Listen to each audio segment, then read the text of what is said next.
Première journée nationale de la vérité et de la réconciliation aujourd'hui. Cette date du 30 septembre sera désormais consacrée à la commémoration de la tragique histoire des pensionnats et à l'hommage aux survivants.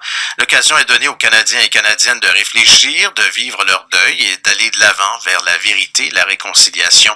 Et on réfléchit ce matin sur l'impact qu'aura la tenue de cette journée sur le processus de réconciliation en compagnie de Yvon Mouillat. Il est professeur à temps partiel à l'École d'études de conflits de l'Université Saint-Paul à Ottawa. Monsieur Mouillat, bonjour. Bonjour. Quelle est l'importance de la tenue de cette journée dédiée à la vérité et réconciliation? Alors, pour toute société qui a connu, qui a expérimenté un passé douloureux comme l'histoire des pensionnats, c'est toujours important de marquer une pause. Ce travail de mémoire est important pour sensibiliser la société, le reste de la société, pour lui dire, on se mobilise autour de cette tragédie qui a touché et ébranlé le reste de la population, une partie de nos concitoyens, afin de se dire que plus rien au sein de notre société. C'est une question de responsabilité sociale. Pourquoi? Parce que pour le gouvernement, il s'agit de se montrer comme au-dessus de la mêlée, un gouvernement qui tend les bras à tous ses enfants. Alors pour les principaux concernés, c'est davantage important. Pourquoi? Parce que ça permet aux survivants, à leurs proches aujourd'hui,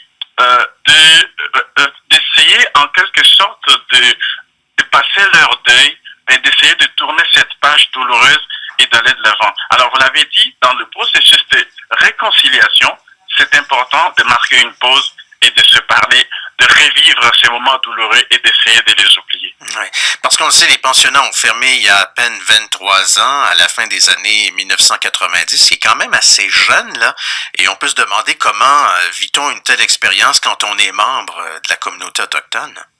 Alors effectivement, on vit cette expérience encore comme un fardeau qu'on porte avec soi, et ce genre d'événement permet surtout de déposer, de se décharger de cet événement. Alors Justin Trudeau, qui a été l'un des premiers ministres du Canada, a allé plus loin encore avec les excuses nationales du pays, a dit, vous vous souvenez, que ce fardeau devient notre fardeau et nous le portons ensemble. Alors pour les victimes, c'est important qu'ils aient l'occasion de déposer ce fardeau.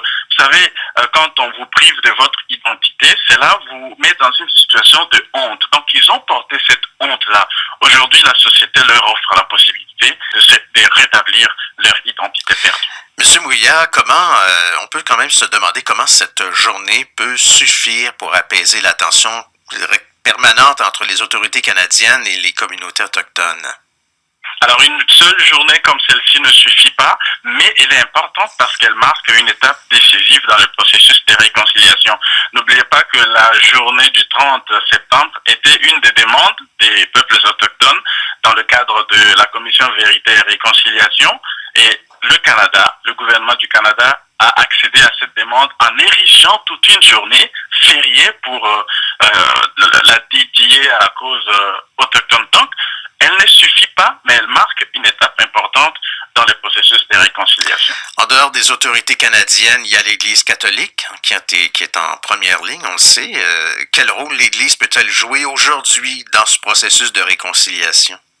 Alors, les récents événements, à savoir la découverte des corps de ces enfants, a ébranlé la société et touché aussi l'Église catholique. Vous avez appris que la conférence des évêques du Canada a présenté des excuses. C'est déjà un pas très important, mais l'Église peut aller plus loin. C'est ce que demandent d'ailleurs les organisations autochtones, à pouvoir poser des actes. L'une des demandes majeures des autochtones, c'est que le pape lui-même puisse venir au Canada et présenter ces excuses-là. Une voix du pape, du chef de l'Église catholique, ce serait vraiment une contribution importante pour ce processus-là de réconciliation. Alors, l'Église catholique a dit, les excuses ne suffisent pas, il faut plus d'action, tout autant que le gouvernement d'ailleurs, c'est-à-dire soutenir les besoins, les enjeux autochtones au-delà des simples excuses, soutenir les initiatives au niveau social et économique. Voilà, l'Église s'y est engagée. Est-ce que cela va arriver? C'est ce que les autochtones espèrent. Ouais, justement, c'était ma prochaine question, M. Mouillat. Depuis 2005, la Commission de vérité et réconciliation a produit quand même beaucoup de rapports, permis aux victimes et aussi leurs proches de s'exprimer. Est-ce que le gouvernement en fait suffisamment? Alors, j'ai fait mon petit décompte avant de venir à cette émission. J'ai vu que seulement moins de 20% des promesses ont été tenues. Il y a eu 94 appels à l'action après donc la Commission Vérité et Réconciliation.